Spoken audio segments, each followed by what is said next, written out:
Hello, this is Presence Dialogues, and my name is Joe Diamo, and we're doing a continuing series, the Zoom series with Annam, and this is the second one in that series. And then the last one, we ended by talking about the seventh stage and um, and how in order to purify, let's say, oneself, ultimately transmute all the inner turmoil and blockages and so on and so on and so forth that we've accumulated maybe through lifetimes, one has to be at a more open, receptive state of consciousness and ask for help in order for that to be transmuted. Contrary to a lot of psychotherapy, which seems to work more on a mental level, and this is a much deeper level of purification and spiritual transformation. Mhm. Do you want to add something to that, or? No, not at this moment. Did you have another inquiry? Well, what caught my attention, a lot of it caught my attention, but I was, and I wonder if this is just too much, this is curiosity, because I've been curious about this idea that in addition to all of our negative stuff, that there are universal forces, that there are what some call adverse forces that operate, that sort of feed off of that, come into the picture as we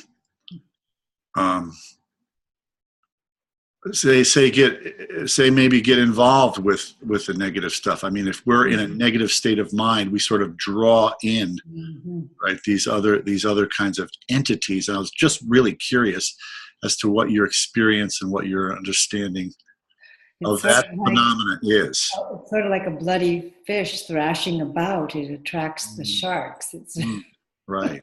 very, very much exactly that, because that energy is strong energy, and there are energy reasons why that's attractive. Mm-hmm. Certain kind of denser light natures employ denser energetic, they're like striations of our mind, but it's very top down kind of garble unless you undertake the journey all the way to the head of how all happens. And that's lessons in physics. As I've said, it's kind of dangerous to start to go here, because it's not that many people need to know about the physics of everything. I can just assure everyone that it's a physics kind of happening, and there are definite forces that engage when you're wanting to stay grumpy or in a mood. You will be engaged with, and it seems to amplify where you are, and it even makes you hungrier to go further into it, into the negative. Right. So these beings seem to feed off of negativity. Would that be Yeah, correct to say? yeah, that's what I was trying to Right. illumine there. Sure. Would you consider them astral entities? Well, they are They are. mainly. There's other kinds of entities. Um, do we want to talk about entities today? Yeah, well, that's what I was debating with myself, because I'm just really curious. So, but also, it has a definite. The reason I've been curious is because it has a definite relationship to my experience lately. Yeah, I think it's an excellent topic. It's trying to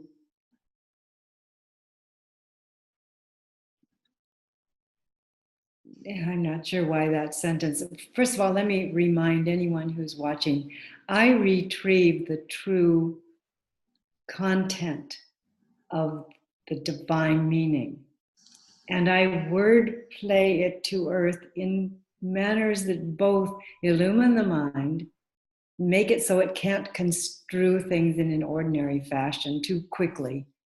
So it stays awake and intrigued by what it hasn't found out before. Nonetheless, doing that also irritates the mind and makes it so that it's not such a friend of this style of serving good truth. It wants to have the familiar. And the familiar will not take us very far into the true energetic component of what owns us before we became organic material. What literally runs this awareness when we're not functioning only for our bodies. Spirit is full of connective presence, and presence has been intrigued into unifying to simple coordinates and functioning as a spirit that dwells as function. As soon as it dwells close to earth and starts to function for earth, it takes on a body quality of light, and we call that an entity. There's dozens of entities swirling around every one of you constantly, looking for whether to feed on you, instruct you, bully you, perjure you, annoy you, or perk you up. They come from many milieu of logics, capital L and small, many. And it's amazing that we're not irritated all the time by them. So partly it's due to we've learned to turn away from all the buzz signaling or our entity to listen here, go there, think this, do that. So we basically become pertinent to ourself instead of being listeners to all the quarrel and function of various radiant sparks, kind of, or radiant purists that want just their own viewpoint. They're not unlike the human scoundrels that have all kinds of reasons, pardon me, for giving lip service to what their needs are. So just because an entity comes around and says, I am good, I will instruct you in various fine things, doesn't mean it's a friendly, even a friendly ghost. It could be a betrayer of truth. It's a very ordinary topic and a very unkind one, because egos cannot resist being told by spirit to do something. They love it if it comes straight and says, you will go and get your trade show going and you will have your 250,000 monies coming together very soon. You believe me, right? So can it safely be said from what you just said that you could look at it as like these spirits are divided in terms of, one way to divide them is in terms of negative entities that are self-serving as opposed to other ones that are positive that are serving us? No, No. that's too simplified. Very oversimplified. And we are not going to study deology or Demonology. demonology. No, we're not. We're not doing that today. You're Okay. not advanced enough out there, probably. I'm sorry. Probably some of you are very advanced, but we don't want to talk about logical stuff yet. We want to know how to bust, it's like Ghostbusters, how to bust them loose from trying to devour our negativity, which just encourages something of the well or spring to give up more negative energy too soon before we know what to do with it. It's not that it's harmed this energy of ours if something is devouring our negativity. It's that it busts it loose more. Right. We can't contain long enough to figure out how to deal with that energy differently than just have an ego sidekick happen via it. It seems obvious to me that most of humanity, including myself, I mean, are constantly being influenced to one degree or another by all these beings. And well, let's just study the facts. We have thousands upon thousands of yearnings, our own decisions of what we yearn for, thousands of them. They're little itty bitty things, most of them. Most of them don't mean a lot, except that we are filled with the thunder of apologies and ideologies. We just are having too big, ideally, we could call it too fun a time, thinking for ourselves. And so we're always in a stew of our own mud pie, PI, our mud PI. It's a little circle. The pie doesn't amount to much. Right. Right. And therefore, the gesture or the path is about tuning in to listen to the word, or at the exclusion of all these other very interesting voices. So we're not thinking for ourselves. Yes, we're actually opening up to another. There it exactly is. There's our target for now. We need to know how to listen for the true resonance that guides us with a capital G toward good use to others. And it's always distilled down to where the ego tries it on and decides if it likes it or doesn't like it. And we together have topics, any of us, when we're in session, that it's really hard to divide the ego away from long enough to stop arguing for what it wants, what it thinks is right, what it's recruiting to happen. It's just striking. Right. Have a hard time getting through to where the word will govern decidedly well. Always.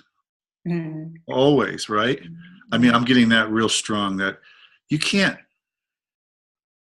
take a vacation from this work. I mean, it's just like, I'll meditate and then I'll go out and do my thing. I mean, it's like, because you're constantly being bombarded by this. You're constantly by our own, and then these other things taking it further. Right? We imagine, and then we try to logic from what we're imagining. We're just putting a tiny little gate here. We don't get very far. So we don't even have to worry about the other entities because we're having too big a quarrel with ourselves. Right. Okay. So to bring it into just a concrete thing, and I'm toying with the edge of, this is a session. I don't want it to be a session. With just bringing it into my experience, right? Yeah, let's do that. I just feel like lately it feels like, other than my stuff, it feels like an increase in, I won't get into specifics, but like, say, some kind of negativity, but an increase of it, and it feels foreign. It feels like, wait a minute, it feels like something of what we're talking about, call them adverse forces, universal forces outside of my own ego, that are taking this ego stuff, this negative stuff, and coming in and like gripping me. That's what it feels like. It's like, wait a minute, this is not just my ego stuff. This is my ego stuff plus something is gripping me. So I'm going to tell a tattletale on love. Okay. Love is a finessing agent. And if you look up the word fine, it means to bring to its end, to have cultivated it to its point of, it's finished. Like fine. Fine means end. Yeah. Fine. Right. Interesting word. Yeah. So love, let's say, refines any energy. It chooses it, and though it may have completed somewhere else, it chooses it and it refines it and motivates it to be useful again in another way. And that's all love is doing, is refining all the good problem until there's hundreds of billions of solutions. Warp, it's almost like warp driving, just moving out from that concentric beginning into God's way of being a solution for any aspect of its own nature. That's a lot. That's a big head on a huge riddle. Love is the culprit that dandies its glee in front of you and says, you are not at all solving the problem properly. So let me give you a punchline, or let me throw the rug to another player, and you don't get to walk on the royal carpet yet. And you go, what? I thought love was kind and it's all about helping me do the right thing. Well, it is, but love takes quite a while to motivate all the reason you're made well for this solution.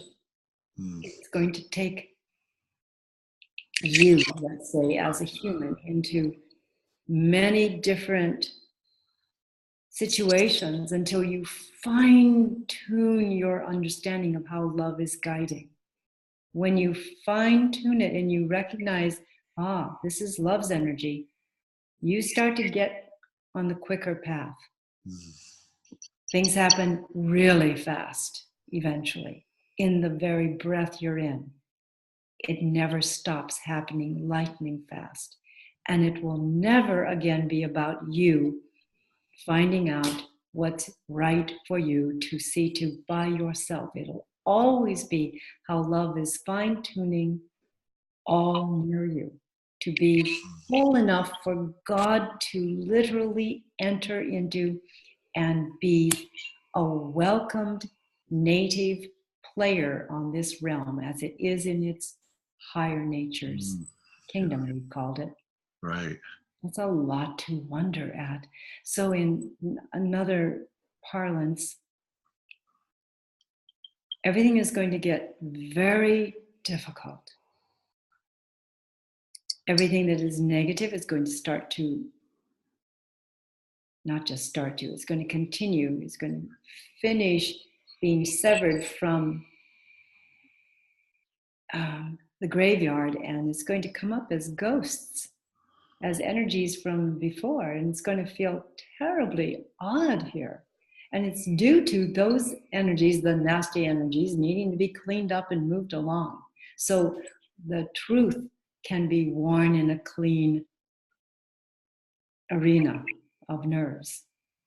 That means that whomever is going to be able to lend their hand, their mind, their being, their body, to the glory to work in, must be clear enough and not fear the vapors of the past, not yours, mine, or his, but know they're coming up to be discharged. And that's why we call for the holy to help move that along, so we can be clear in the moment that actually could be a disaster. A bomb could be going off. We need to be the one through whom God is working. On earth as it is in heaven. Yeah. So let love take it. Let love deal with it. Go to love, right? Let love begin to guide you to know what to do with the history and histrionics that are throwing you a curve energetically.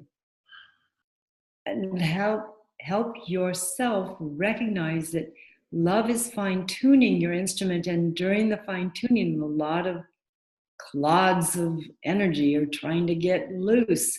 So you absolutely are to welcome that happening.